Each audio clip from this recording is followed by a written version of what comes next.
Sí, sí, son las 2 de la tarde. Buenas tardes, doctor. ¿Qué tal? ¿Cómo están? Bien, bien. Buenas tardes, doctor. Buenas tardes a todas y a todos. Ahí también hay algún nombre, eso es importante también. Sí.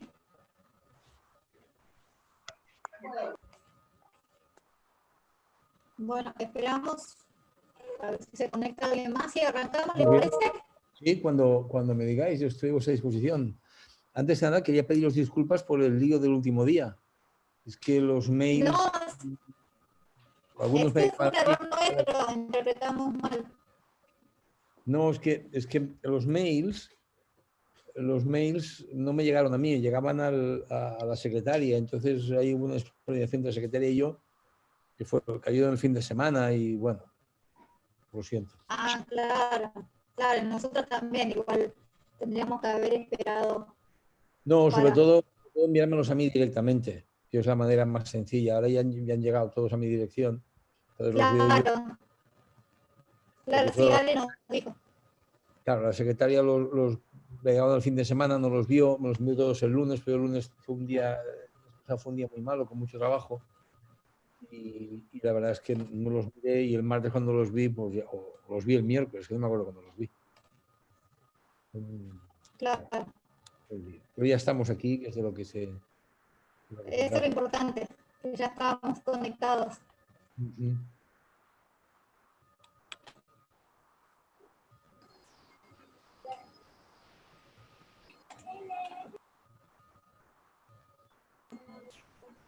Hola, Eli. Hola, ¿cómo estás? ¿Cómo estás? ¿Todo bien? Está haciendo calor hoy.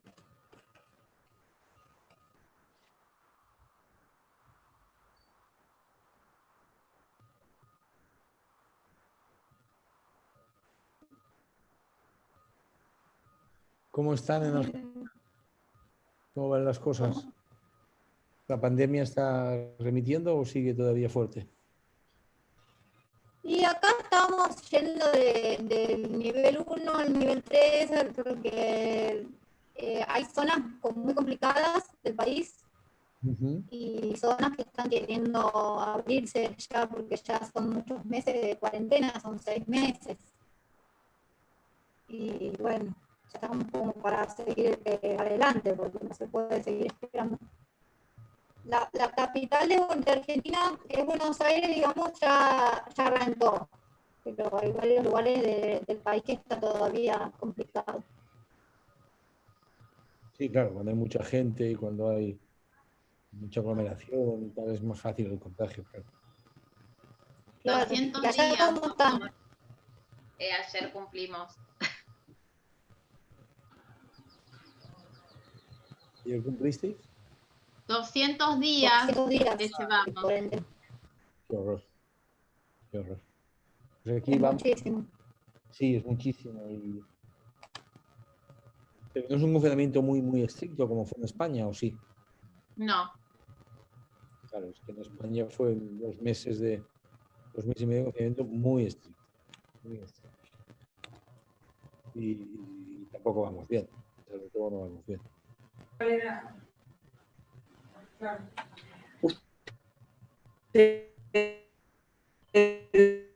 Los médicos están trabajando. Encantada, doctor Carmona.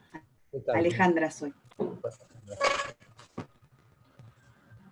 No entendí bien la pregunta, Alejandra. Si los médicos están atendiendo normalmente o están con protocolo, no. Estamos con los específicos para intentar reducir el número de visitas, hacer más visitas, reducir las visitas presenciales. Hay más visitas telemáticas, pero estamos trabajando con normalidad. El número de visitas total es el mismo. Las cirugías ahora son las mismas.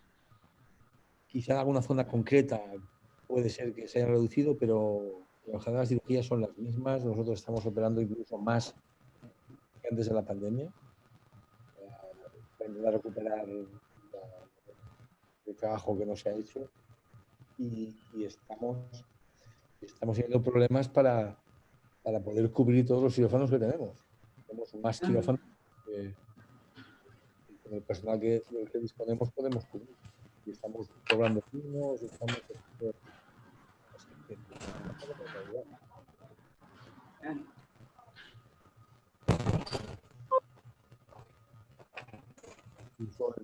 Y acá los médicos están empezando de a poco y están haciendo una mezcla de presencial y por teleconferencia, ¿no? Así que de a poco va volviendo. Lo hacemos nosotros, pero estamos... El número total de visitas es el mismo o incluso mayor que antes. Hace que en algunas áreas el sistema esté muy tensionado. En la residencia primaria en Barcelona está muy tensionada la asistencia porque, claro, igual hay ambulatorios, hay áreas básicas de salud donde realizan 500 llamadas telefónicas al día. 500 llamadas telefónicas al día. Es una locura. Una locura, no se puede hacer. Por ejemplo, en algunos ambulatorios, el carne de la cabeza, entre 3 pediatras hacen 500 llamadas al día, 3 pediatras, que son 200 de cabeza. En fin, una locura. Una locura, claro. Bueno, ya podemos empezar si quieren. Muy Voy a bien. presentar al doctor. Le voy a pedir por favor que mantengan los micrófonos cerrados para que no se pueda escuchar bien. Y cuando el doctor termine de hacer su presentación, si alguien tiene alguna pregunta, por favor pasarla por el chat y nosotros la vamos leyendo. Así lo hacemos por orden, ¿sí? Hoy vamos a hablar con el doctor Francisco Carmona, que es director científico de WOMERS y es director en ginecología y obstetricia y principales áreas de interés de la laparoscopía ginecológica. La endometriosis y la patología ginecológica benigna incluyen las alteraciones del suelo pélvico. También es jefe del servicio de ginecología del Hospital Clínic de Barcelona, profesor titular de la Facultad de Medicina de la Universidad de Barcelona. Antes que nada, le queremos dar las gracias, doctor. Pues sí, si queréis, empiezo. Mi intención hoy es, primero, agradeceros el que me deis estar aquí con vosotras. Yo creo que es importante, ¿no? El mantener la relación con Hispanoamérica. Muchas veces desde España no miramos nunca Hispanoamérica y es ya nuestro entorno natural. No tanto por lo de la madre patria, que es un concepto un tanto obsoleto, sino porque pues, compartimos un montón de cosas a nivel cultural, a nivel de historia, a nivel histórico, y creo que es muy importante el poder establecer, ¿no?, este tipo de relaciones. Como decía, mi intención hoy va a ser, déjame compartir mi pantalla, va a ser explicaros. No tengo, me tienes que habilitar, Elizabeth, porque estoy inhabilitado para compartir la pantalla. Ahí lo habilité. Sí. Sí. Se nos fue un poquito, parece que No, está para... Sí, está habilitado. Sí, ahora sí, muy bien. Pues decía que mi intención hoy es explicaros un poco mi visión de la endometriosis.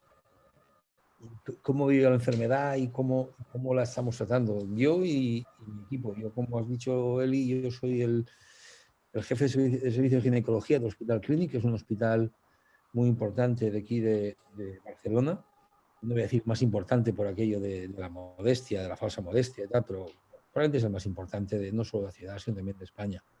Por lo menos a nivel científico lo es. Somos el hospital que tiene más publicaciones científicas en España. Y el segundo tiene la mitad que nosotros, y estamos muy por delante. Y a nivel de endometriosis lo mismo. El grupo que más publica de la endometriosis es el nuestro, desde el punto de vista de la residencia tanto pública como privada. Y lo que haré será explicaros eso, lo que yo he aprendido en estos años de dedicarme a la enfermedad. Yo empecé con la endometriosis en el año 96 o 95 o 97, cuando la unidad de endometriosis del Clinic era una unidad, una verdadera unidad, era yo solo, mi unidad misma físicamente. Hoy en día somos un grupo muy amplio, debemos ser unos 10 ginecólogos y enfermeras, fisioterapeutas, una psicóloga. Tenemos luego especialistas de otras ramas de la medicina, urología, cirugía. La verdad es que hoy somos un grupo muy grande. La endometriosis es una enfermedad que probablemente es de las más raras de la ginecología y de toda la medicina. Es una enfermedad que Parsons es un libro clásico, el Parsons libro clásico en ginecología, y ya decían en el 78 que es una de las enfermedades más misteriosas y fascinantes de la ginecología, pero en realidad es una enfermedad que genera muchas preguntas y muy pocas respuestas. Ahora tenemos muy pocas respuestas. Es una enfermedad muy frecuente que afecta en principio solo a mujeres con edad reproductiva, afecta a un 10% más o menos, es una cifra aproximada porque no tenemos claro cuál es el número exacto de mujeres afectadas, y eso viene a ser más o menos en Europa unos 16 millones y en España de 1 a 2 millones. Yo creo que Argentina, que tiene, si no me equivoco, unos 20 o 20 y algo millones de personas, es poco menos de la mitad de España, pues debe estar ahí también, alrededor de 1 millón de mujeres afectadas por la enfermedad. Perdón. Y es difícil explicaros lo que es la endometriosis. Es difícil explicar, ¿no? Es difícil explicar la endometriosis a mujeres y a familiares de mujeres con endometriosis. ¿Quién lo va a saber mejor que vosotras? ¿Quién lo va a saber mejor que las pacientes? Entonces yo, dejadme que ponga un vídeo de una paciente que me dio su permiso para difundirlo, y es un vídeo que explica la historia de esta mujer, la historia de una de mis pacientes, que ahora está bien, gracias a Dios, pero dejadme que os lo ponga porque yo creo que resume muy bien lo que muchas de vosotras habéis pasado y estáis seguramente pasando, algunas de vosotras. Hola, me llamo Gloria y esta es la historia de cómo me convertí en una endoguerrera.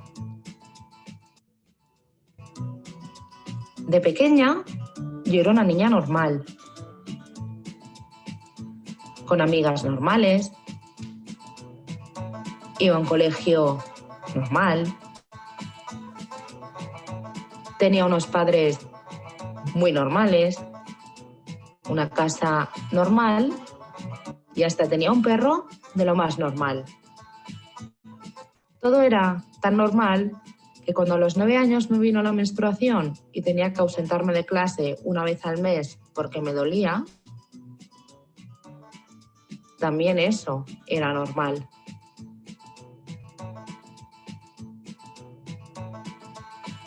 Pasó el tiempo y fui haciendo mi vida, hasta los 25 años, cuando en una comida familiar de golpe sentí un dolor punzante y agudo, como un quemazón. Preocupada y dolorida, decidí ir a urgencias. Me hicieron varios análisis y pruebas, pero los médicos no veían nada.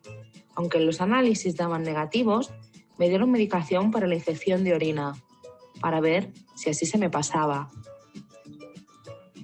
Pero no se pasó. Y los siguientes 4 años fueron una eterna visita a urgencias, ginecólogos, urólogos. Me hicieron análisis, ecografías, radiografías.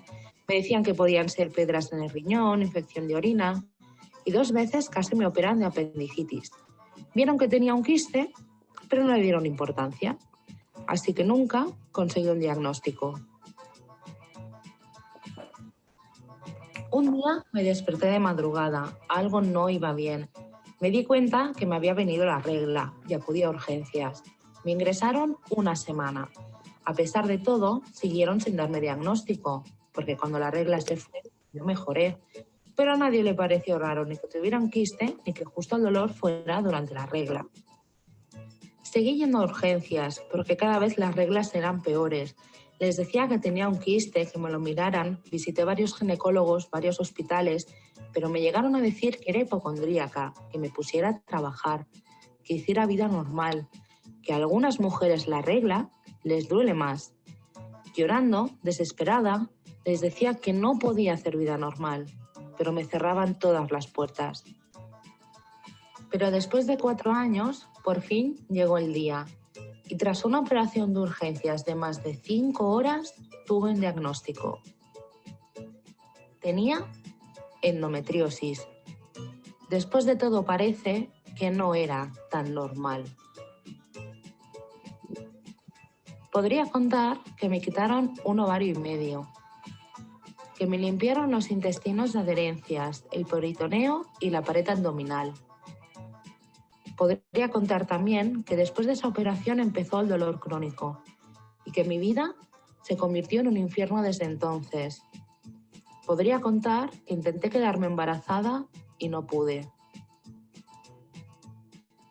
Os podría contar que fui a otro médico que me volvió a operar, pero que cuando volví a los 4 meses con dolor agudo otra vez, lo único que me dijo fue: a ti lo que te pasa es que tienes baja la autoestima por no poder ser madre y por eso te quejas tanto, porque no te puede doler. Os podría contar que sentí que me hundía en un pozo y que durante todo ese tiempo lloré mucho. Lloraba por el dolor, por la incomprensión médica y porque no conseguía tener hijos. Pero esta es la historia de cómo me convertí en una endoguerrera. Así que os diré que un día dejé de llorar. Ese día me di cuenta que mi vida hubiera sido distinta si alguien me hubiera informado, si algún médico me hubiera escuchado a tiempo, si hubiera habido alguna asociación en Cataluña a la que poder acudir con mis preguntas. Y ese día decidí que haría todo lo posible para que mi historia no volviera a repetirse. Conocí a otras chicas como yo y juntas creamos una asociación. Después de eso he tenido otra cirugía con un médico que sí me ha escuchado. Ya no tengo ovarios y definitivamente no puedo tener hijos. Vivir con endometriosis puede ser muy duro. Y aunque no podemos cambiar el hecho de tener una enfermedad crónica, porque son las cartas que nos han tocado y no podemos cambiarlas, sí podemos cambiar la actitud con la que nos enfrentamos a ella. Yo decidí luchar para recordar lo que a veces mi mente olvida. Levántate y sigue luchando. No va a ser fácil, no será divertido, pero sin duda merecerá la pena.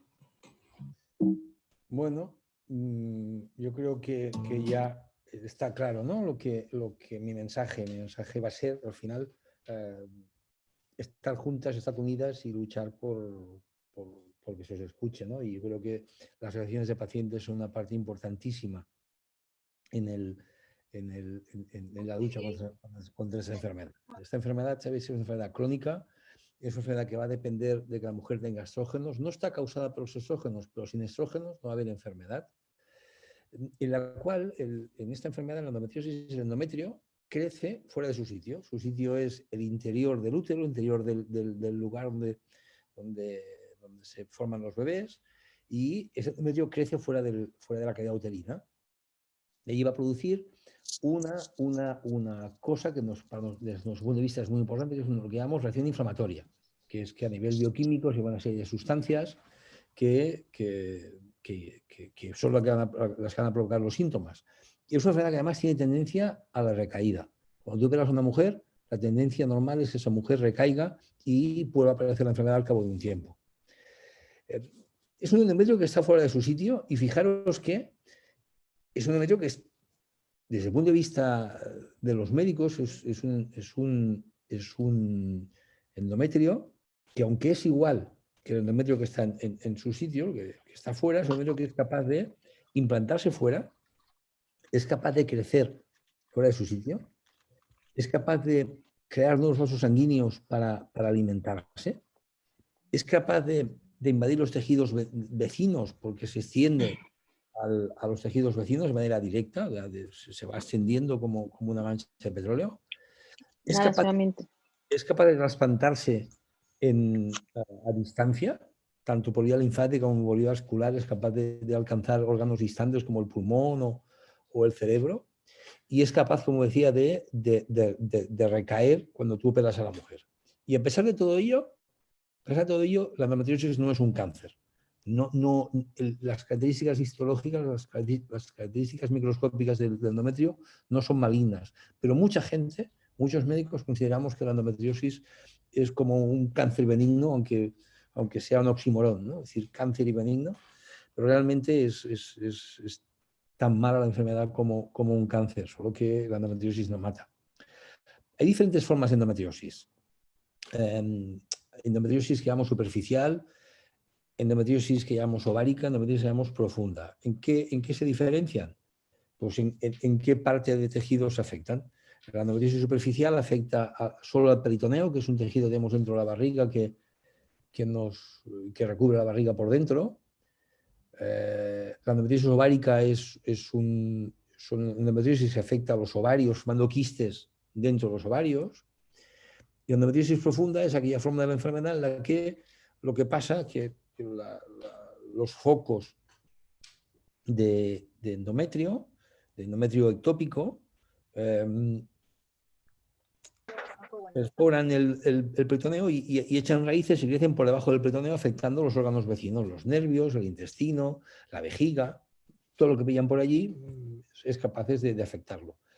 Luego hay una cuarta forma, una forma diferente, que es una enfermedad especial, que es la adenomiosis, que para algunos médicos es la misma enfermedad de la endometriosis, solo que afectando a la parte externa de la matriz. Recordar que digo que la endometriosis es el endometrio, que es la parte interna de la matriz, fuera de la matriz, pero la adenomiosis es el endometrio fuera de su sitio, como la endometriosis, pero no fuera de la matriz, afectando la parte externa de la matriz.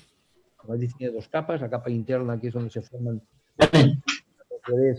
cuando la mujer se queda embarazada, y la parte externa, que es músculo, que sirve para que el día del parto haya contracciones y salga el bebé. Pues bien, en la adenomiosis, el endometrio se implanta en esa parte externa. Esto yo no sé si alguna es muy impresionable, mejor que si es muy impresionable que no mires las diapositivas. Estos son ejemplos de lo que he dicho, esto es lo que vemos, esto es el peritoneo, este tejido de aquí es el peritoneo, y estas manchas son focos de endometriosis en el peritoneo. Fijaros que hay de varios colores, hay más rojas, pero también pueden ser más blancas, como estas de aquí. Fijaros que hay diferentes fases de la enfermedad. En la misma mujer conviven formas, o sea, lesiones más blancas y más rojas. Eso depende de la antigüedad de la lesión. Contra más antigua, más blanca y probablemente menos activa. Esto sería un ejemplo de endometriosis peritoneal, pero en la parte alta del abdomen. Esto es el diafragma, esto de aquí es el hígado y esto es el diafragma que separa el tórax del abdomen. Fijaros que aquí a la izquierda, aquello a la parte derecha, a la izquierda no suele haber porque hay esta barrera que habéis visto aquí encima del hígado que divide esta zona en dos partes y la endometriosis se acumula en la parte derecha y no en la parte izquierda, curiosamente. Estos son ejemplos de quistes ovarios. Fijaos que esto es un quiste en el ovario izquierdo, que este es muy grande, pero este es un quiste en el ovario derecho que es enorme. Este va a hacer unos 15 centímetros, va a hacer unos 7 y son formas muy avanzadas de la enfermedad. Y esto es probablemente la forma más grave. Esto es una endometriosis profunda. Aquí no se sabe dónde están las cosas, no somos incapaces de identificar la anatomía. La pelvis está por ahí abajo, pero el útero debe estar por ahí. Esto de aquí no sabemos si es un quiste, si es el intestino, no sabemos lo que es. Fijaros esto de aquí, el intestino dilatado. Es una forma muy severa de la enfermedad. Lo que es muy importante es que estas tres formas de la enfermedad se asocian. Es muy difícil encontrar una mujer que tenga solo endometriosis peritoneal o endometriosis profunda o endometriosis ovárica. Todas las enfermas tienen, la gran mayoría de las enfermas tienen un tipo y otro tipo de la enfermedad. Es muy raro encontrar como digo, endometriosis ovárica solo, endometriosis peritoneal solo, siempre está mezclada. Y eso es un problema, porque muchas veces solo se diagnostica la endometriosis ovárica. Si no endometriosis ovárica, no se diagnostica, no se ve y no se diagnostica. La endometriosis produce síntomas, ¿qué os voy a decir a vosotras? Ya habéis visto lo que explicaba Gloria en su vídeo. Síntomas de diferente tipo los produce. Ahora después os explicaré por qué, pero básicamente es porque el endometrio que está fuera de su lugar, lo que nosotros llamamos ectópico, es endometrio normal, exactamente igual que el endometrio que está en su sitio, al cual llamamos eutópico. Ectópico, eutópico. El endometrio ectópico se prepara para que la mujer se quede embarazada por efecto de las hormonas del ovario, igual que se prepara el eutópico. Básicamente es igual, alguna característica diferente ya os decía, pero básicamente es igual que el eutópico. Por tanto, cuando llegan las hormonas del ovario, el endometrio, que es endometrio, se prepara para embarazarse, se prepara para que la mujer se quede embarazada. Cuando la mujer no se queda embarazada y tiene la regla, ¿qué es lo que pasa? Que tiene la regla endometrio eutópico y en el ectópico. Pero esa regla, entre comillas, del endometrio ectópico, no tiene salida. Está en el peritoneo, ya lo habéis visto, o está dentro de los ovarios, ya lo habéis visto. Entonces, ¿qué pasa? Esa sangre es la que produce los síntomas. Esa sangre que llega a la barriga por dentro es la que produce que la mujer, lo que os pasa a vosotras y lo que os explicado. Debéis intentar silenciar los micros porque si no se oye mucho ruido y probablemente la gente no escucha bien. Lo que explicaba Gloria en su vídeo, lo que os pasa a muchas de vosotras, cuando llega la regla tenéis un dolor insoportable, no por la regla en sí, porque la regla no debería doler muy poco. En una escala de 0 a 10, siendo 0 no me duele nada y 10 el peor dolor que yo me puedo imaginar, un dolor de 4 o más ya no es normal. No puede ser que una mujer tenga un dolor de 5, de 6, de 8, de 9, de una mujer que no podía trabajar, que no puede ir a clase. Eso no es normal. La sociedad lo ha aceptado como normal, pero no es normal. Y ese dolor se produce porque la regla también se tiene en los focos de fuera del endometrio.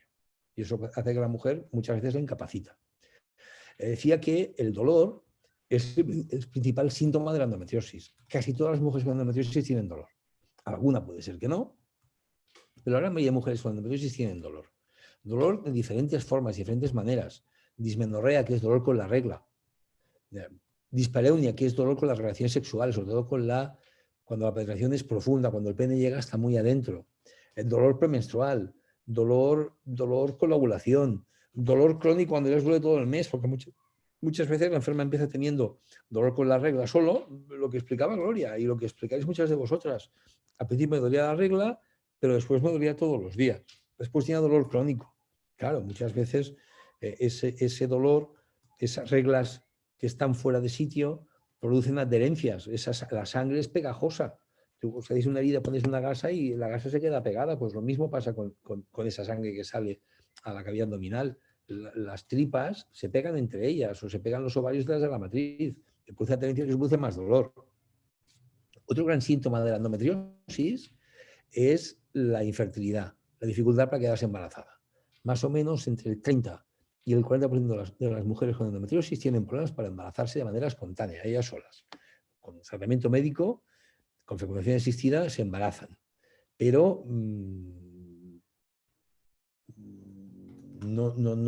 no es raro que una mujer con endometriosis tenga problemas. No quiere decir que las mujeres con endometriosis no se puedan quedar embarazadas. Se pueden quedar embarazadas y se quedan embarazadas. Pero un grupo de ellas, un grupo numeroso de ellas, 30, 40%, tienen problemas. 60, 70 se embarazan solas. Y esto también es importante saberlo. Por diferentes motivos, porque la anatomía está distorsionada o porque hay esa inflamación que decía antes que dificulta a la mujer se embarace. También muchas mujeres, el 20%, el 30%, tienen trastornos menstruales, tienen reglas anormales, reglas irregulares o reglas muy abundantes, muchas veces porque tienen adenomiosis asociada. La adenomiosis, ya os he dicho lo que era, también puede producir como síntoma muy importante las hemorragias, reglas abundantes, reglas muy frecuentes, también les da problemas. Luego hay otra serie de síntomas que también tendréis, muchas de vosotras, fatiga, se asocia a las enfermedades como la fibromialgia, alteraciones psicológicas. Claro, la mujer pobre al final está, ¿no? A veces tienen problemas urinarios, problemas digestivos de mucho tipo. Muchas veces esos síntomas raros son catameniales. Es un palabra que utilizamos los médicos para decir que coincide con la regla. Cualquier síntoma catamenial, cualquier síntoma, sea del tipo que sea dolor en el tórax, neumotórax, dolor en el hígado, lo que sea catamenial, muchas veces hay que descartar, o siempre hay que descartar que no sea endometriosis. Y de hecho muchas veces pensamos que síntomas catameniales, sobre todo son síntomas de dolor catamenial, aunque sean en el ombligo, aunque sean la endometriosis se ha descrito en cualquier sitio. Pueden ser síntomas de una endometriosis.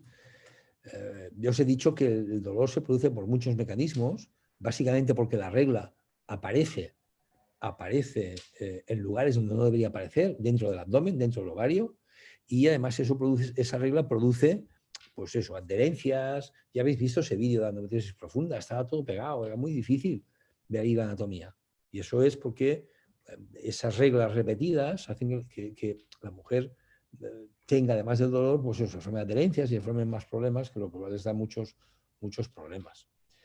Y esa sangre que sale al sitio equivocado, pero ahora pues estaría positiva, pero más o menos esa menstruación retrógrada, esa menstruación que aparece fuera del sitio, es la que va a producir, por diferentes mecanismos bioquímicos que no voy a entrar, va a producir el dolor pélvico de la manera que lo produce, pero sobre todo lo que va a producir es una reacción inflamatoria muy importante, que es la que va a dar el dolor y la que va a afectar a las fibras nerviosas.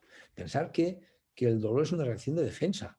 Tú pones un dedo en una cerilla y los receptores del dedo avisan al cerebro de que allí está pasando algo que puede ser dañino, y el cerebro te dice, aparta la mano de ahí, y te lo dice produciéndote dolor, una sensación de dolor. Y eso es una sensación que crea el cerebro a través de las fibras nerviosas, a través de las neuronas. Y ese estímulo crónico de las fibras nerviosas de la pelvis, ese estímulo constante, esa sensación constante de dolor, que esas mujeres tienen ahí un dolor constante. Eso altera las fibras nerviosas, altera las neuronas y afecta directamente a los mecanismos del cerebro que producen la sensación de dolor. Y ya el dolor se convierte en una enfermedad por sí misma. Las neuronas están afectadas. Es una alteración neurológica, que no psicológica, que no psiquiátrica, que no os confundan, que no os engañen. O sea, no estáis locas. Aunque mucha gente tenga dolor, digas lo que le pasaba a Gloria en este vídeo. Te he operado, tal, no puedes tener dolor. ¿Cómo que no puedo tener dolor? Claro que puedo tener dolor. Porque tengo muchos mecanismos que se perpetúan en la producción de dolor. Y eso, contra más tiempo pasa, más fácil es que se produzca una cosa que se llama sensibilización central. Esas neuronas están ya enfermas y eso produce una cosa que se llama, por un lado, alodinia y por otro lado, hiperalgesia. Cualquier estímulo, aunque sea una caricia, puede ser doloroso, y por supuesto, cualquier estímulo doloroso es súper doloroso. Con lo cual estas mujeres tienen un verdadero calvario. Y como digo, y eso pasa de manera con cierta frecuencia en mujeres con endometriosis. Y es muy importante hacer tratamiento precoz de esos síntomas, de ese dolor, para evitar que las mujeres desarrollen al final este síndrome de sensibilización central. Claro, es muy importante evitar hacer un diagnóstico precoz, pero ¿cuánto tiempo creéis que pasa entre el inicio de los síntomas y el diagnóstico?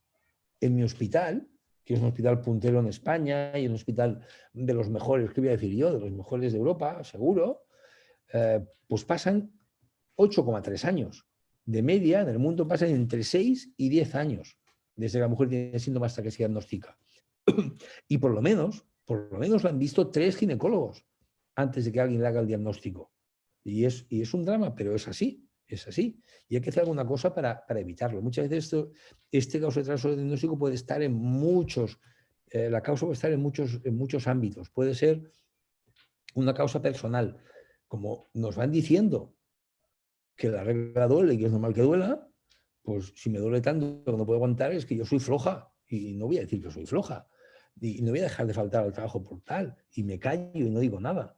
O la familia, muchas veces como hay alteraciones genéticas en la enfermedad que motivan que la mujer tenga endometriosis, pues ¿qué es lo que pasa? Que la familia, la madre, la tía dice, no, si a mí también me pasaba, no te preocupes, es de la regla, no pasa nada. O vas al médico, sea el médico de familia o sea el especialista, que muchas veces te dicen, bueno, no tiene que dolerte, solo es la regla, no sé por qué vienes. La historia de Gloria y estoy seguro de muchísimas de vosotras. Y eso es tan grave, esa normalización es tan grave que fijaros en esto de aquí. Estos son esto, creo que esta presentación tiene como un año. Y esto, el número de publicaciones, una página web que se llama PubMed y que es una página web donde se recogen todos los artículos médicos que se publican en el mundo. Fijaros, sobre cáncer hay casi 4 millones de artículos publicados. Claro, es normal. Se muere mucha gente de cáncer. De diabetes hay casi 700.000 artículos, ya hasta los 700.000. De hipertensión hay 500.000. De SIDA hay no sé cuántos mil. No he mirado cuántos hay de COVID, pero debe haber solamente ya más que de endometriosis. De endometriosis solo hay 26.000 artículos. Solo habían en ese día 26.000 artículos. Estoy convencido, lo miraré. Pero yo creo que de COVID debe haber muchos más. Eso a pesar de que el cáncer hoy en día, que vivan con cáncer, hoy claro que se muere mucha gente, pero que vivan con cáncer hay un 6% de personas. Con diabetes hay un 2% de personas. Con hipertensión, que hay 500.000 artículos, hay un 4% de personas. Con asma, que hay un 5% de pacientes, hay 180.000 personas. Con VIH, con SIDA, hay menos del 1 por 1.000, menos 1 por 10.000, perdón, de las personas. Y hay 270.000 artículos. Con endometriosis hay un 10% de las mujeres y solo hay 26.000 artículos. Es muy penoso. Es muy penoso. Por suerte, esto se está cambiando y últimamente esto es la ratio de publicaciones por año. El número de publicaciones por año no es una ratio, es el número de artículos por año. Fijaros que en los últimos años está aumentando muchísimo y esto probablemente no va a parar y va a seguir aumentando y vamos a conseguir entender más la enfermedad y entender qué es lo que está pasando. Pero gracias a eso, gracias a esa investigación, en los últimos años hemos cambiado la manera de ver la enfermedad. Hemos cambiado un montón de paradigmas sobre la definición, el diagnóstico, la patogénesis, el tratamiento. Pero lo más importante es que hemos cambiado nuestra forma de ver la endometriosis. Y ahora pensamos que la endometriosis no es una enfermedad de mujeres en edad reproductiva, sino que es una enfermedad que afecta a mujeres durante toda su vida, probablemente desde que nacen hasta que más allá de la menopausia. Es una enfermedad que tiene mujeres ya in útero, en la fase neonatal, en la adolescencia, en la edad fértil, en la menopausia. Y dejadme que os explique cómo vemos la enfermedad en mi unidad, en mi grupo. La vemos que los médicos tenemos que acompañar a la mujer, informar a la mujer, apoyar a la mujer a lo largo de toda su vida e intentar conjugar en las diferentes etapas los diferentes deseos de la mujer. Hay que centrarse en la paciente, hay que intentar ayudarla a tratar el dolor, a tratar sus deseos de fertilidad, a prevenir las complicaciones que puedan tener durante el embarazo. Voy a ir muy rápido porque me podría estar aquí charlando durante horas y voy a intentar adelantar. Y también, como decía, las complicaciones del embarazo y las enfermedades que se asocian a esta enfermedad. Es una enfermedad que ya puede aparecer en el útero o en la fase neonatal. Hay factores de riesgo que ya los conocemos. Muchas mujeres tienen un riesgo familiar de endometriosis, hay antecedentes familiares. Cuando una mujer tiene un antecedente familiar de endometriosis, su riesgo se multiplica por 2 o por más aún si es una forma grave. Sabemos que hay familias con endometriosis porque es una enfermedad que hay alteraciones genéticas que hacen que la mujer esté predispuesta a la endometriosis. No es una enfermedad hereditaria, no es aquello que dices, esto pasa de padres a hijos, no, porque no hay un gen específico. Hay un montón de genes que te hacen propensa a tener la enfermedad. Y entonces, bueno, pues si tu familia lo tiene, es posible que también tengas esos genes y que también seas propensa. Claro que hay factores ambientales y otros factores que pueden ayudar a que se desarrolle o no se desarrolle, ¿no? Estos son algunos de los genes. Cada día damos más importancia a lo que pasa en lo que llamamos los primeros 1000 días. Los 1000 días de vida, los primeros 1000 días de vida coinciden en el embarazo y los 2 primeros años de vida de una persona. O sea, al final son 1000 días. 9 meses de embarazo, 2 años más, son 1000 días. Y lo que pasa en esos 1000 días va a condicionar lo que pasa en la vida futura y también en la vida adulta. Y fijaros, las mujeres con endometriosis tienen más probabilidad de haber nacido prematuras. Y es una cosa que sabemos. Las niñas prematuras tienen más riesgo de tener endometriosis. Suelen haber sido pequeñitas al nacer y suelen haber nacido de gestaciones complicadas con preeclampsia. O sea, ¿qué les falta a esas mujeres durante la vida intrauterina? Pues bueno, pues algo les pasa o algo les falta que las hace nacer antes, o que el hecho de nacer antes quizás sea lo que las hace tener más riesgo. Sabemos que una exposición en el útero más alta a hormonas masculinas hace que la distancia entre el ano y el clítoris sea más grande. Contra más exposición, más grande. Y una distancia anogenital más larga protege de la endometriosis. Una distancia anogenital más corta, es decir, con menos exposición a los andrógenos, a las hormonas masculinas, y más exposición a las hormonas femeninas, hace que la mujer tenga más riesgo de tener endometriosis o sea, nosotros sabemos cosas que antes no sabíamos. Aún no entendemos bien cómo estas piezas del puzzle, estoy enseñando cómo encajan unas con otras. Pero sabemos cada día más cosas. Sabemos que las niñas tienen la regla. Sabéis que muchas niñas tienen la regla, una especie de regla, después de nacer, porque el útero está estimulado en el vientre de su madre por las hormonas de la madre. Pues las niñas que tienen una especie de regla al nacer tienen más riesgo de tener endometriosis. Sabemos que si la madre da el pecho, protege a su hija de la endometriosis. Sabemos si da el biberón, la niña tiene más riesgo de tener endometriosis. Sabemos un montón de cosas. En la adolescencia, que decíamos que no era una enfermedad de adolescentes. Mentira, mentira. Hoy en día el 20%, en mi unidad, el 20% de las mujeres que diagnosticamos con endometriosis son adolescentes. Y no hacemos caso a esas niñas con dismenorrea severa, que no pueden ir al colegio porque tienen la regla, y de nada, no pasa nada. Pues probablemente tienen endometriosis. La causa más frecuente de esa dismenorrea en la adolescencia es la endometriosis. Y no nos hacemos caso. Hoy pasando algunas diapositivas, sabemos también, y esto es muy grave, que los abusos sexuales, los abusos físicos y los abusos psicológicos, los abusos en general en la infancia se asocian con más riesgos de endometriosis en la vida adulta. ¿Por qué? No lo sabemos. Porque parece que el estrés es un factor muy importante a la hora de desarrollar la endometriosis. Igual, si tienes unos genes que te predisponen, pero no tienes estrés como de este tipo, no tienes otras cosas, igual no tienes endometriosis nunca. Pues si tienes toda esa combinación de factores, pues puedes desarrollar la endometriosis. ¿Qué se puede hacer? ¿Qué se puede hacer para intentar diagnosticar precozmente la enfermedad? Para evitar esta diapositiva que os enseñaba antes, ¿qué podemos hacer los médicos? Pues mirad, lo más importante es escuchar a la paciente. Seguro que habéis sido al médico y os habéis sentido no escuchadas muchas veces. Seguro que habéis pensado que no sería en mi caso. Pues hoy en día, con el diagnóstico, o sea, con la anamnesis, con el interrogatorio, o sea, tú te sientas ante la mujer, la dejas hablar y la escuchas y ya te va a dar el diagnóstico, casi siempre te va a dar el diagnóstico. Parece muy sencillo, pero la verdad es que los médicos no lo hacemos. Hoy en día, 7 de cada 10 pacientes no están diagnosticadas aún de endometriosis. Hay que preguntar una serie de síntomas, hay que evaluar la historia de la paciente, los antecedentes familiares, los personales, explorarla bien y sobre todo hoy en día lo que hacemos es realizar técnicas de imagen. Hoy en día, gracias a las investigaciones que os hemos dicho, hemos pasado de lo que en la antigüedad, que ya Hipócrates hablaba de la endometriosis, no le llamaba endometriosis, pero ya habla de endometriosis, desde que se puso el nombre, hasta que reconocimos los diferentes fenotipos de la enfermedad, las diferentes formas de la enfermedad, a lo que decimos hoy en día, el diagnóstico por la imagen. Esto creo que es una revolución.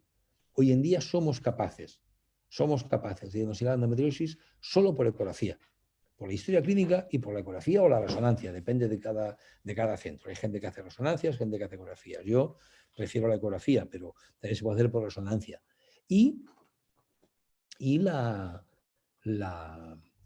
Tenemos una sistemática muy establecida de cómo hacer la ecografía para diagnosticar la endometriosis. Y solo con ecografía somos capaces de realizar un diagnóstico muy detallado, no solo de decir que la mujer tiene endometriosis, sino de decir dónde la tiene.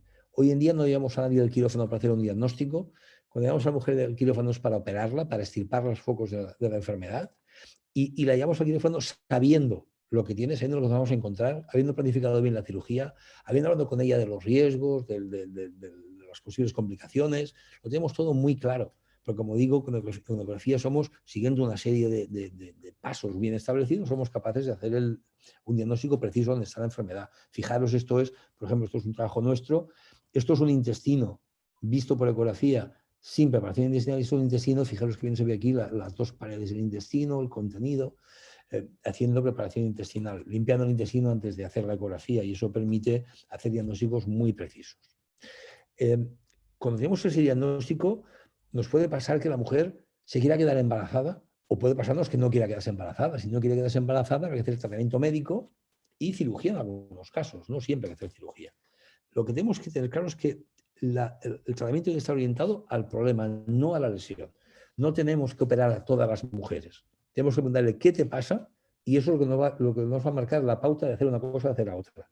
El objetivo es aliviar los síntomas, mejorar la calidad de vida y minimizar el impacto sobre la fertilidad en el futuro. No es extirpar las lesiones, porque, ya os he dicho antes, es una enfermedad que tiene tendencia a la recaída. Si yo te opero, tú puedes volver a recaer, con lo cual hay que pensar bien, ojo, vamos a ver si nos operamos. Lo que os decía, a los 2 años, el 20% de mujeres ya han recaído. O sea, 2 de cada 10 mujeres, 1 de cada 5 mujeres, a los 2 años, tú la operas y a los 2 años ella ya va a volver a tener endometriosis. Eso es terrible. Además, la cirugía puede dañar los ovarios.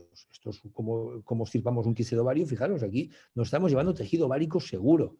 Y hay que pensar siempre en preservar los óvulos antes de meter a la mujer en el quirófano. No podemos meter a la mujer en el quirófano. Hoy en día pensamos que el tratamiento médico ha de ser siempre. Si la mujer no quiere quedarse embarazada, porque hoy en día el tratamiento médico, el que disponemos, el estándar, hay muchas cosas que podemos hablar después, que hacen que podamos administrar de manera complementaria. El tratamiento médico estándar es un tratamiento médico que impide el embarazo. Por tanto, si la mujer no quiere quedarse embarazada, hay que hacer tratamiento médico siempre.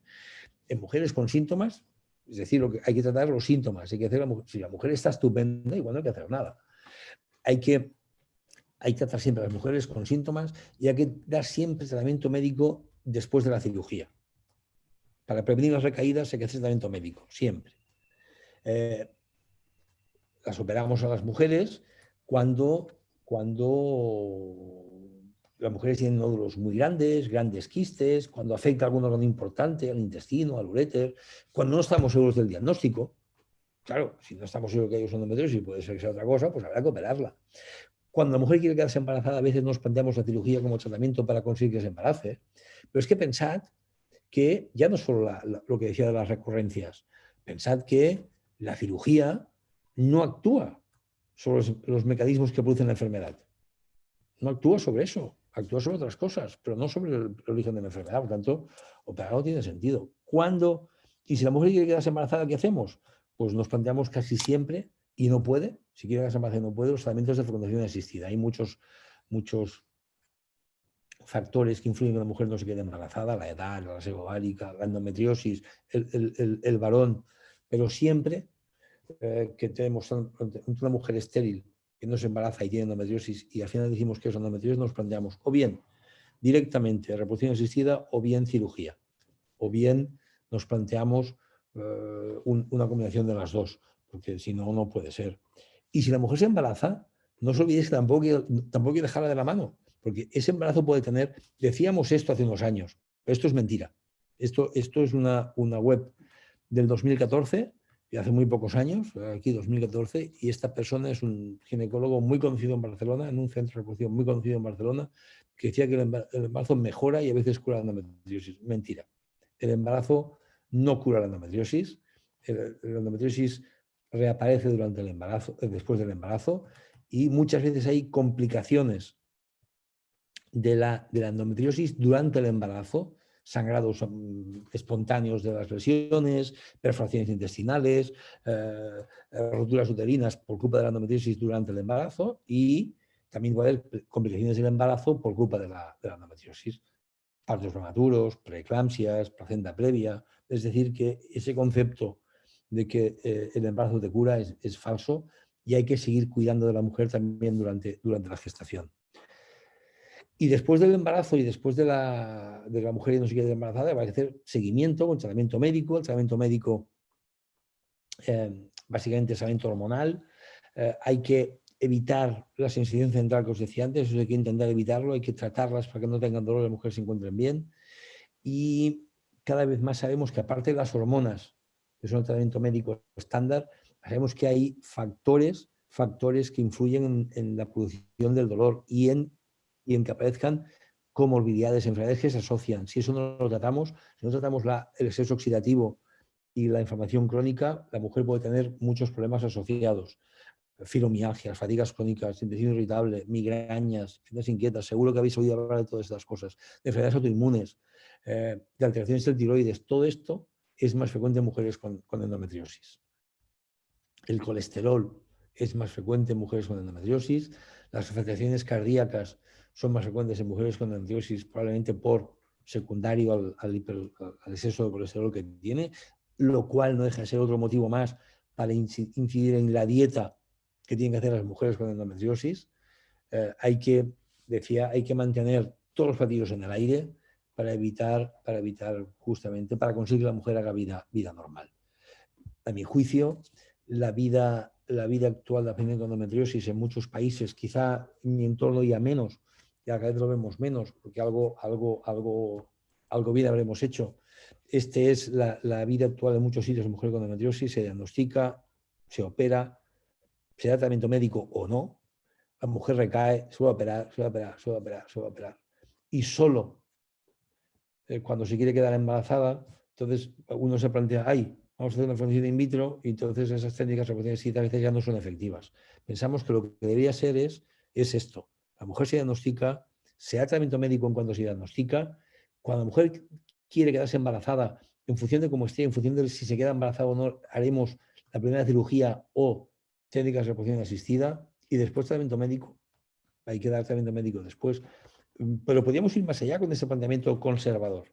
Podríamos decir, bueno, diagnóstico, tratamiento médico, deseo gestacional, rápidamente FIP, ¿por qué la voy a operar? Es verdad, ¿por qué la vas a operar? Si el objetivo es embarazarse, si se encuentra con tratamiento médico y tal, pues cuando se quiera embarazar, FIP. Y después del tratamiento médico, cuando ya la mujer ya ha cumplido su deseo gestacional y ya no quiere tener más hijos, entonces puedes quitar la fuente de la endometriosis y la fuente del endometrio, que es el útero. Recordad que el endometrio eutópico es la fuente del ectópico. O sea, no hay, muy pocas veces hay endometrio ectópico si no viene del endometrio de dentro de la matriz, del eutópico. Entonces, tú cuando quitas la matriz, las tasas de recaída son mucho más bajas y en ese momento tú ya puedes plantearte la cirugía. Podríamos incluso ir más allá. ¿Para qué operarlas? Es decir, si tú ya he dicho que la enfermedad depende de que haya estrógenos, pues cuando se acaben los estrógenos con la menopausia, la mujer se curará. Y efectivamente así es muchas veces. Lo más importante de toda mi charla es esta diapositiva. Es una enfermedad que ha de ser manejada por un comité multidisciplinar, por una unidad multidisciplinar en la que haya, por supuesto, la paciente en el centro y haya ginecólogos expertos que la asesoren y la acompañen, pero tiene que haber cirujanos ginecológicos, cirujanos de otras especialidades que ayuden a la mujer, expertos en reproducción, expertos en laboratorio para hacer tests inmunológicos, genéticos, que ayuden a definir bien los riesgos de esa mujer y de su familia, pero tiene que haber también expertos en ginecólogos, expertos en tratamiento médico, pero también tiene que haber radiólogos, expertos en imagen para el diagnóstico, pero expertos en nutrición, expertos en medicinas complementarias, medicina china tradicional, otros tipos de medicina. Tiene que haber fisioterapeutas, tiene que haber enfermería, tiene que haber psicólogos, tiene que haber expertos en nutrición, en dolor, grupos de ayuda. Yo creo que aquí los grupos de pacientes son muy importantes, que haya grupos de pacientes que las pacientes puedan encontrarse y puedan compartir experiencias y conocimientos. Eso siempre me va a ayudar, y yo por eso quiero daros las gracias por invitarme, por haberme dejado participar. Voy a dejar de compartir la pantalla ya, por haberme dejado participar en este día con vosotras y por la iniciativa de organizar la Asociación Argentina de Mujeres con Endometriosis y para animaros a que sigáis así, a que sigáis trabajando por vosotras mismas, porque al final trabajar por otras mujeres es trabajar por vosotras mismas. Y ahora, si tenéis preguntas, comentarios, yo sé que he hablado mucho, porque yo, cuando veis un micro, no paro. Estaré encantado de intentar dar las dudas que haya suscitado, porque no paro de hablar, pero usualmente me explico muy mal. O sea que, por favor, preguntarme todo lo que queráis. Sí, a mí me quedó una duda cuando usted habló de las mujeres que tienen al nacer una pequeña menstruación. ¿Esa sería una menstruación interna dentro del útero o hacia afuera? No. Muchas niñas al nacer, al primer día, al segundo día de vida, presentan una secreción por la vagina, como una especie de regla, que es debido al efecto que han tenido las hormonas de su madre en el útero de la niña, que cuando esa presencia de hormonas de la madre se corta la cantidad de hormonas que tiene el útero, esa niña tiene como una especie de regla. Una regla que se ve, es una secreción que en el pañal aparece manchado de sangre, no siempre, pero esas niñas tienen más riesgo de tener endometriosis cuando son adultas. Ah, ok. Parece que... Dime, Eli.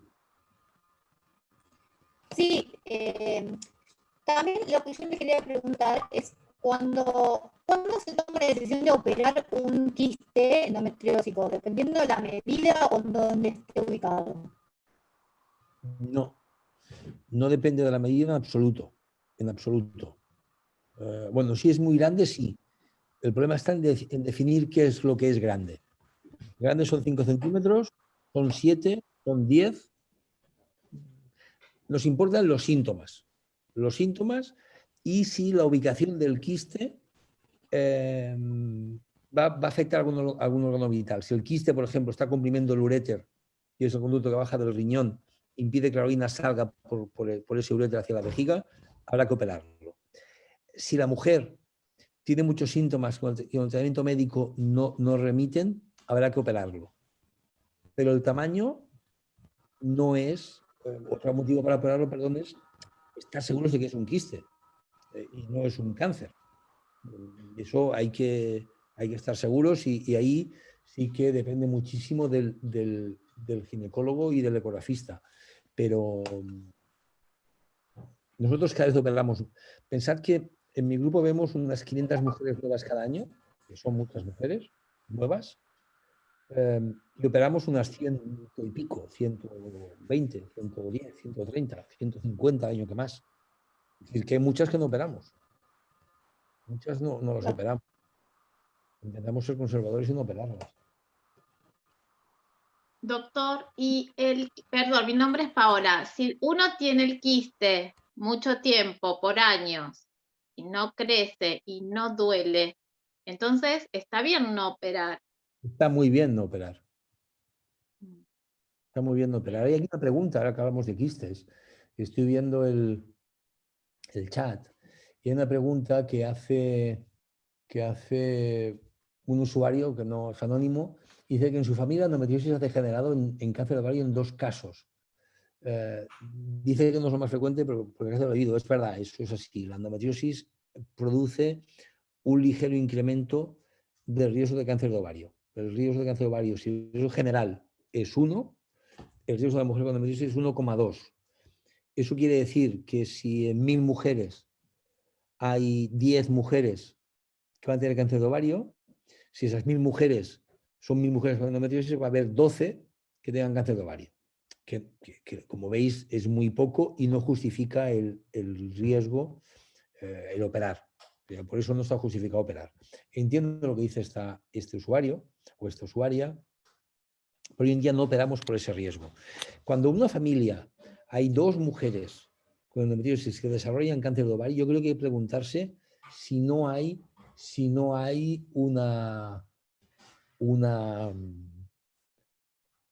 otra alteración genética que también la haga propensa a tener endometriosis. Por ejemplo, ahí sabéis que hay alteraciones de los genes que te hacen más propenso a tener cáncer de mama y cáncer de ovario. Por ejemplo, sabéis que Jennifer López, alguna lo sabrá, se operó de los pechos y de los ovarios, o los quitó, los pechos y los ovarios, porque tiene una mutación genética que le hace tener más propensión a tener cáncer de ovario. Y eso no es muy raro, no es muy raro, con lo cual no es raro que una enfermedad frecuente como la endometriosis se asocie con una mutación genética frecuente como esta del BRCA, que es como se llama esta mutación. Entonces las dos juntas hacen que el riesgo se multiplique. La buena noticia para las mujeres con endometriosis sobre el cáncer de ovario es que aunque este incremento existe y en realidad es muy pequeño, la verdad es que el tratamiento hormonal para la endometriosis reduce muchísimo y de manera mantenida, o sea, no es que yo mientras no tomo solución, reduce de manera mantenida el riesgo de cáncer de ovario. Y contra más tiempo lo toman, más se reduce el riesgo y más se queda reducido el riesgo. Es decir, que esa sería otra razón para tratar a todas las mujeres con endometriosis con tratamiento hormonal, que yo creo que es una cosa muy importante, que tiene muy mala fama, pero que está yo creo que es mala fama inmerecida. Son muchos más los beneficios que los riesgos.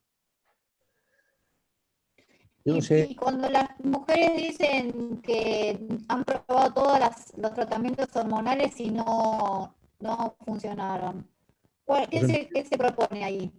Bueno, pues hay que hacer un estudio de dónde está la enfermedad, ver si lo que tenemos es endometriosis, no está causado por endometriosis, ver si no hay sensibilización central y el dolor ya es una enfermedad, que hay que hacer tratamiento específico de eso, a veces fisioterapia, a veces tratamientos como mindfulness, hay tratamientos específicos para eso, y si realmente el dolor viene de la endometriosis, la cirugía. Si la mujer no responde al tratamiento hormonal, el tratamiento hormonal está bien indicado y endometriosis, hay que recurrir a la cirugía, ¿no? Yo no digo que no haya que operar, ¿eh? Digo que no hay que operar siempre y no hay que operar de entrada sistemáticamente. Hay que elegir bien a qué mujeres se opera, con lo cual la posibilidad de éxito es mucho más alta. Que no si operamos a todas porque sí, porque es una cirugía que no es sencilla. Y si no lo hacemos bien, esa mujer va a recaer. Y hay que operarlas y dar tratamiento médico para evitar la recaída. Es decir, es todo más complejo. Hay un montón de comentarios aquí en el chat. Yo no sé, Eli, si tú eres la moderadora, si prefieres que Doctor. la gente... Ahí me la va a leer Lale porque Sí, yo no veo el chat para leer. Están preguntando sobre su trabajo con antioxidantes para tratar la endometriosis. Ya ha visto que he pasado ahí rápidamente. La sangre lleva oxígeno, ¿vale? La sangre lleva hierro, que cuando está en su sitio todo no pasa nada o pasan algunas cosas, pero no pasan muchas cosas. El oxígeno oxida. Dejáis un clavo a la intemperie y el clavo se oxida. Dejáis una manzana, partís una manzana por la mitad esta noche y estará bonita y tal. Mañana por la mañana estará oxidada, estará marrón, y si dejáis más días estará, como decimos en Cataluña, pansida, hecha una pasa. ¿Por qué es eso? Por el oxígeno. Cuando la sangre de los focos de endometriosis, de esa sangre que decía que salen los focos de endometriosis, de esa regla que aparece allí, sale a la cavidad peritoneal, a la cavidad abdominal, cambia las condiciones, y entonces el hierro de la sangre, junto con el oxígeno de la sangre, se oxida. Y esa oxidación dentro del cuerpo produce una serie de fenómenos que nosotros llamamos inflamación y una cosa que llamamos estrés oxidativo. Se libera una serie de iones, una serie de sustancias, y eso produce gran parte de los síntomas. Produce el dolor, la inflamación de los nervios, una cantidad de síntomas. Y sabemos, no hay aún mucha evidencia científica, pero ya empieza a haber evidencia científica de que sustancias antioxidantes como la acetilcisteína, como la bromelina, como el ácido lipoico, como muchas sustancias que se contienen en la dieta, el resveratrol que está en las uvas y en el vino tinto, los antioxidantes de la cúrcuma, del curry, de algunos tal, los omega 3 del pescado azul o del o de otras sustancias de los frutos secos, como los antioxidantes, la vitamina C de los cítricos, los antioxidantes del bróquil. Hay un montón de sustancias que tienen capacidad de reducir esta oxidación, con lo cual disminuye el dolor. Disminuye el dolor y la inflamación. Nosotros publicamos un artículo hace ya, el tiempo pasa muy rápido, creo que hace ya un par de años, en la revista europea de ginecología y obstetricia, donde demostramos que mujeres que dejaban el tratamiento médico que estaban siguiendo para quedarse embarazadas, tú les dabas tratamiento con antioxidantes que no es anticonceptivo, ni produce efectos sobre el feto, y las mujeres reducían en la escala esa de dolor que os decía de 0 a 10, reducían su nivel de dolor y reducían también, de manera paralela, la necesidad de utilizar calmantes. Les dolía menos, tenían menos calmantes, probablemente por los antioxidantes. Cada vez hay más evidencias de eso. Nosotros estamos haciendo un estudio mirándolo si eso además puede mejorar la fertilidad. También he visto otra pregunta por ahí sobre la inmunidad. La inmunidad también la habéis visto, he pasado muy por encima. Los trastornos inmunitarios, o sea, de alguna manera, las células de defensa del cuerpo tenían que defender al cuerpo de esos focos de endometrio fuera de su sitio. Las células de defensa, los macrófagos, los anticuerpos, todo está tan de moda esto ahora con la COVID, pues deberían atacar ese endometrio que está fuera de su sitio. No lo hacen en la endometriosis, no sabemos por qué. Pero sustancias que modulan, que de alguna manera estimulan el sistema inmunitario, por ejemplo la pentoxifilina, que es un fármaco que se llama el Organ y que se utiliza sobre todo para problemas de riesgo cerebral en personas mayores, pero sabemos que es un inmunomodulador que estimula el sistema inmunitario. Nosotros lo hemos dado en mujeres con endometriosis y hemos visto que en mujeres con endometriosis, tanto si las operamos como si no las operamos, aumenta la fertilidad. Y hemos visto en ratas que dando endometriosis en ratas, y tú a algunas ratas les das dosis bajas, a algunas ratas no les das nada. A otras les das dosis bajas de pentoxifilina, de inmunomoduladores. Y otras las dosis altas de inmunomoduladores, de pentoxifilina, y las últimas tienen mucha menos endometriosis que las primeras. Y además es una cosa lineal. Las que no toman nada tienen mucha endometriosis, haciendo lo mismo a todas. El experimento es yo creo endometriosis a todas, y a las que no le doy nada tienen mucha endometriosis, a las que le doy un poco tienen menos y a las que le doy mucho no tienen nada. Y eso recientemente es una cosa muy controvertida en medicina porque hay más grupos que lo estudian, pero yo creo que fue en enero o febrero de este año, antes de la pandemia, que ya parece que fue en otra vida, ha vuelto a ponerse sobre la mesa la utilidad de ese tipo de tratamientos. Es decir, que hay un montón de tratamientos que complementarios pueden ayudar muchísimo y utilizados con juicio puede ayudar muchísimo a las mujeres con endometriosis. Lo que decía de los platillos, hay que dominar todos los platillos y mantenerlos siempre en el aire para que no se caigan. Yo ahora muevo más uno porque me interesa más mover este que estaba no sé qué, o muevo más el otro porque ahora me interesa más otra cosa. Doctor, sí. Otra pregunta que hay es ¿qué opinión tiene sobre el Bienogés? Tratamiento hormonal. A ver, todos los tratamientos hormonales, el Bienogés es un gestágeno, ¿vale? Los gestágenos son el tratamiento estándar de la endometriosis, ¿vale? Y eso es así. Algunas veces damos anticonceptivos combinados que tienen estrógenos, porque los gestágenos lo que hacen es producir atrofia del endometrio eutópico y atrofia del endometrio ectópico.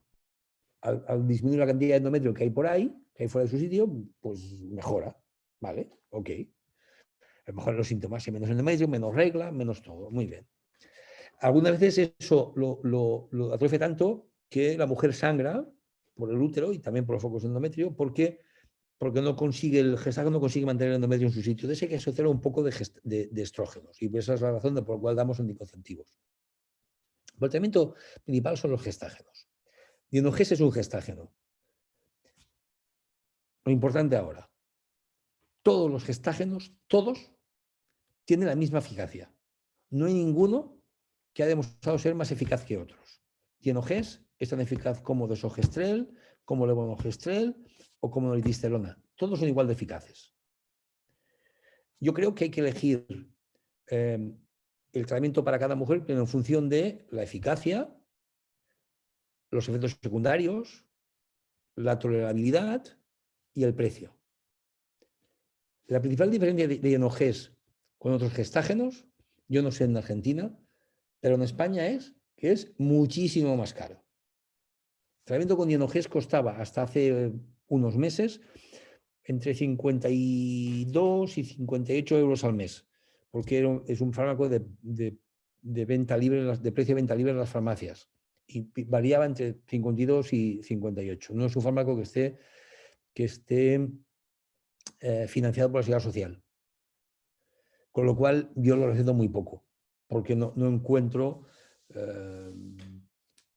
la razón de hacer que una mujer pague 60 euros al mes, 55 euros al mes, cuando el mismo laboratorio tiene el mismo fármaco, Dienogest, en otra presentación y combinado con estrógenos de una manera que no suelo utilizar porque no me gusta cómo está formulado, varía mucho la dosis a lo largo del mes y prefiero no darlo, lo tiene 18 euros.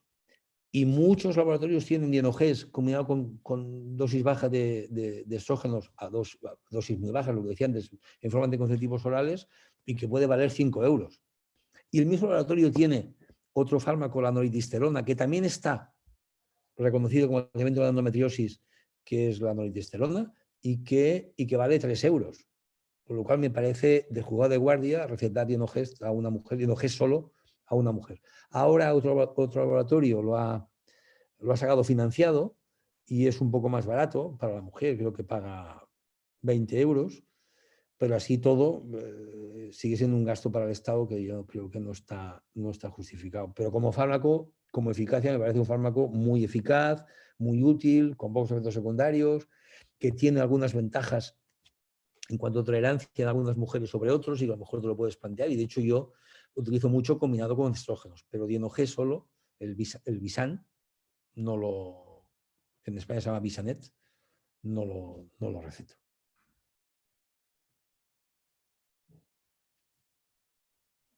Doctor, otra pregunta que hay es el hecho de tomar por muchos años el Dienogest.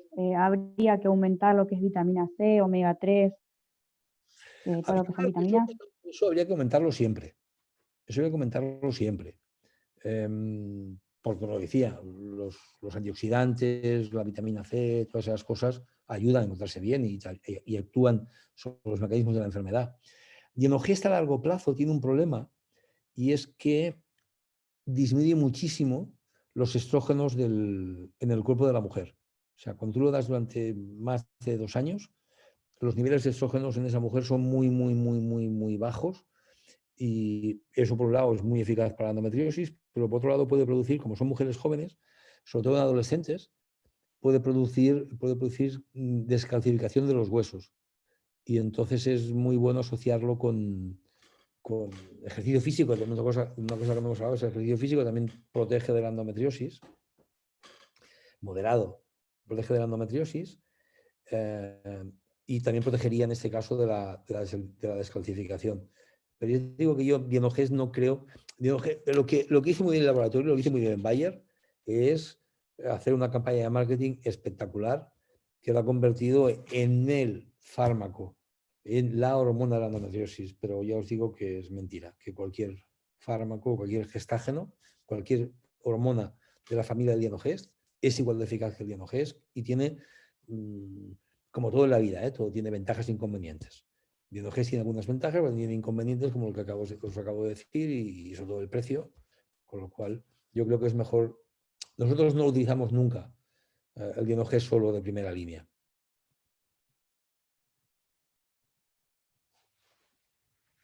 Doctor, otra de las preguntas es el tema de la alimentación.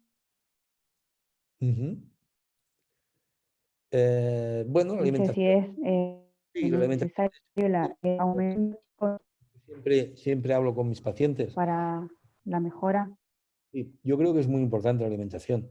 Al final, si os fijáis, lo que os fijáis es sentido común. Sentido común en el hecho de que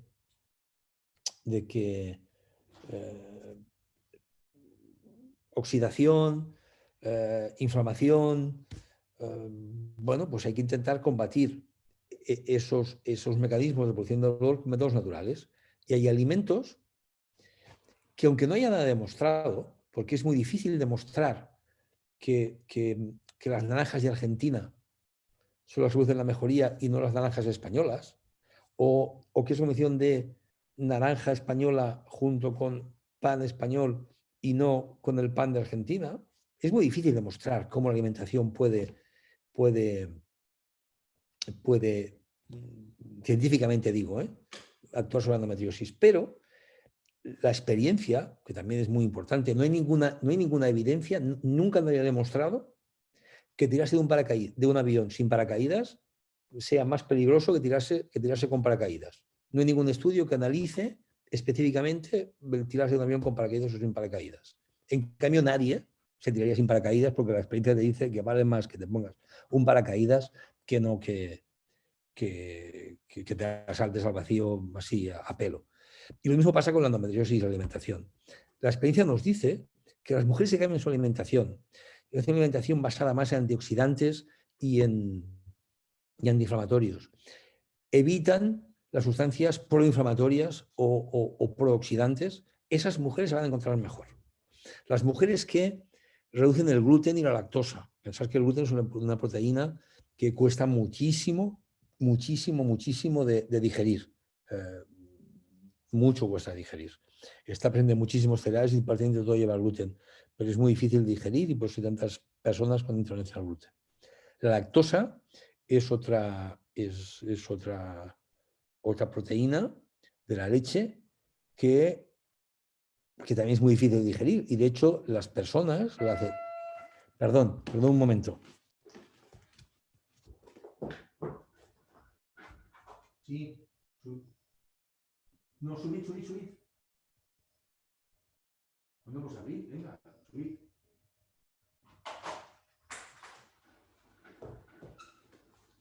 Perdón, me han dejado solo en casa y llega mi niña. Entonces os decía que las mujeres que toman una alimentación más antiinflamatoria y antioxidante, decía lo de la lactosa. La lactosa es una proteína que se puede tolerar porque hace 15.000 años, y está más o menos bien datado, hubo una mutación que hizo que algunas personas la tolerasen y es un buen alimento. Pero pensad que no hay ningún animal de la naturaleza que tome leche de adulto y menos aún que tome leche de otro animal, que no sea su madre.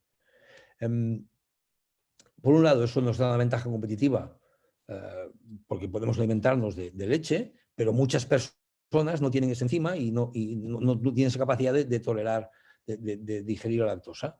Entonces, reducir el gluten, reducir la lactosa, reducir las carnes rojas, que también muchas veces son difíciles de digerir, aumentar carnes blancas, aumentar frutas y verduras como la vitamina C, un antioxidante, los cítricos, el brócoli, que también lleva muchos antioxidantes, disminuir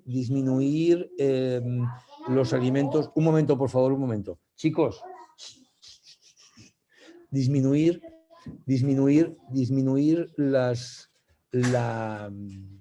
alimentos precocinados que llevan muchas grasas trans, disminuir la bollería industrial, aumentar las especies antiinflamatorias como el curry, la cúrcuma, el clavo, aumentar sustancias ricas en omega 3 como los frutos secos o el pescado azul, utilizar solo aceite de oliva y no aceites vegetales. O sea, hay un montón de cosas que al final, si os fijáis, esto es dieta mediterránea y no es fast food importada de los gringos. Eso hace, la experiencia nos dice que muchísimas mujeres se encuentran mejor solo con eso, porque están bajando sus niveles de inflamación, están bajando su oxidación y os hace que se encuentren mejor. Con lo cual, esas terapias, yo creo que deben ser complementarias. Eso hay que explicarlo a todas las mujeres cuando vienen a la consulta y hay que decirles que, un momento, por favor.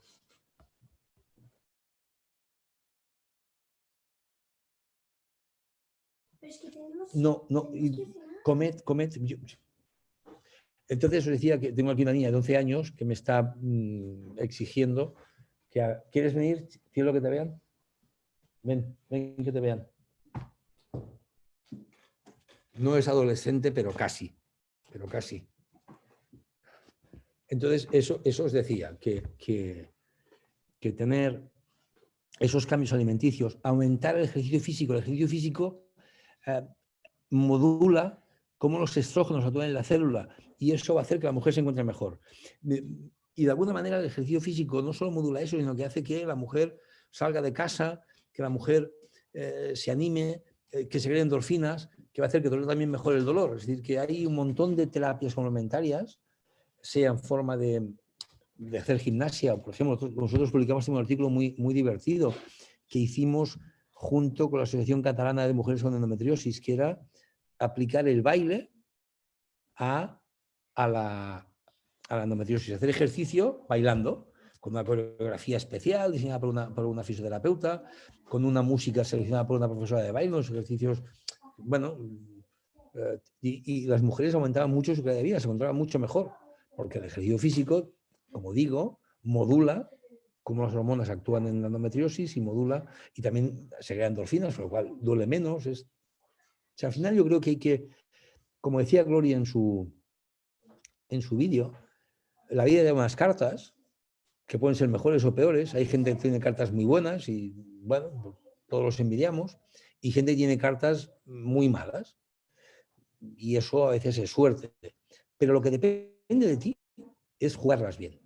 Y jugarlas bien implica, pues eso, utilizar todas las herramientas que tienes a tu alcance para poder encontrarte mejor y poder hacer vida normal.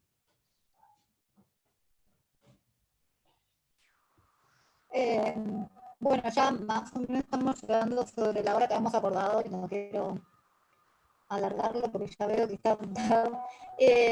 La última pregunta que yo le quería hacer, que me llegó de una chica, es ¿cuándo a usted le parece recomendable hacer una histerectomía o si eso ayuda a los síntomas de la endo? A ver, os explico un caso que tengo que ver ahora. Es una mujer que es creo que es de Málaga. Esta chica fue operada hace un par de años en Málaga por un médico teóricamente experto en endometriosis y le hizo una histerectomía subtotal. Esta chica tiene síntomas, bueno, es lo mismo que le pasaba a Gloria y lo mismo seguro que os ha pasado a una de vosotras. Tiene síntomas mensuales, cíclicos, cada mes tiene síntomas de dolor no menstrual cuando tiene la regla, pero de dolor abdominal, le duele alteraciones sexuales, seguro, no lo he visto aún, pero le di por teléfono un tratamiento, bueno, una videoconferencia esta, tengo que verla el día, no sé qué día de octubre, tratamiento hormonal, se ha encontrado muchísimo mejor. A esta mujer tiene una histerectomía, pero le dejaron la enfermedad.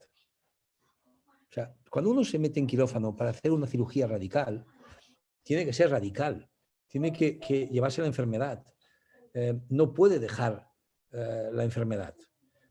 El endometrio ectópico, el endometrio que está fuera de su sitio, se origina en el endometrio que está en su sitio, en el endometrio eutópico. Con la regla, cuando la mujer no tiene endometriosis, tiene la regla y por las trompas también sale regla, no solo sale por la vagina, también sale por las trompas. Imaginaos una bolsa llena de líquido con agujeros, tú aprietas la bolsa y sale líquido por cualquier agujero que haya. Tanto la regla sale por la vagina y por las trompas. Esa regla arrastra células del endometrio, células de la partición de la matriz, que en algunas mujeres, por la genética, por todo lo que hemos dicho antes, esas células se implantan allí donde caen. Si tú haces una buena cirugía y quitas todos los focos de endometriosis que hay fuera de la matriz y además quitas la matriz, estás solamente curando la enfermedad. No los ovarios, porque los estrógenos son solo algo necesario, pero no es la causa de la enfermedad. Sin estrógenos no hay enfermedad, pero con los estrógenos no la producen. Entonces, si tú haces una buena cirugía limpiando todos los focos de endometriosis y quitando el endometrio, sí que curas a la mujer. Pero tú no puedes hacer eso a los 20 años. Tienes que hacerlo cuando la mujer ya no se quiere quedar embarazada. Entonces, si lo haces bien, la mujer se va a curar. Pero si quitas la matriz y dejas en focos de endometriosis, porque es verdad que es una cirugía difícil, pero esa mujer que os explico, esta mujer le da hormonas y se encuentra como una reina. Es que me envía mails cada día. Ay, doctor, qué contenta estoy. ¿Qué ganas tengo de verlo? Claro, esta mujer, en cuanto la operemos y le quitemos los focos de endometriosis, va a estar como una seda. Igual cuando venga, Sara venga y dice, mire, de operarme no voy a operar, que estoy como una seda. Porque no se opere. Si lo que importa es que ella se encuentre bien. Y eso es lo que importa. Es un mal concepto pensar que la endometriosis de per se cura la enfermedad, porque no siempre es así. Solo la cura cuando el tratamiento está bien planificado y bien contextualizado en una visión más general de esa mujer. Bueno, quiero agradecer profundamente su tiempo. La verdad que estuvo hermosa la presentación, muy claro. Nosotras desde acá siempre lo seguimos, todo lo que usted hace estamos siempre tratando de saber e informarnos, así que estamos contentas por su darnos unas horas de su capacidad. La verdad que estoy contenta de haber hablado con usted, se lo agradezco de corazón. Yo también estoy muy contento de que me hayáis invitado. La verdad es que para mí es un honor saber que hay gente tan lejos que está pendiente de lo que digo. Yo siempre intento informar, siempre intento que las mujeres, yo creo que al final lo más importante es que los pacientes en general, y en este caso las mujeres con endometriosis en particular, entiendan su enfermedad, entiendan lo que les pasa, porque así va a ser la manera en que ellas puedan primero exigir ser escuchadas, ellas colaborar de manera activa en su tratamiento y en su mejoría, y reivindicar un montón de cosas que hay que reivindicar. Y de nuevo, uniros porque el 10% de los votos de una nación son muchos votos, y los políticos, no nos olvidemos, lo que más les importa son los votos. Y podéis conseguir muchas cosas, unidades multidisciplinares, formación de los médicos, campañas informativas de la sociedad. Si estáis unidas y mostráis vuestra fuerza, uniros y permanecer unidas. Es difícil, porque la vida es muy compleja y a veces el trabajo en asociación es arduo y muy intenso, pero de verdad que compensa. Sí, muchísimas gracias. Gracias a todas las Gracias, que estuvieron, doctor. a las asociaciones también que estuvieron. Muchas gracias. Gracias por la charla, gracias. Gracias a la gente de BloodLab que estuvieron. Eso sale. Muy bien. Chao, gracias. Que paséis buena semana. Buenas tardes. Gracias. Buena semana, gracias, doctor. Muchas gracias.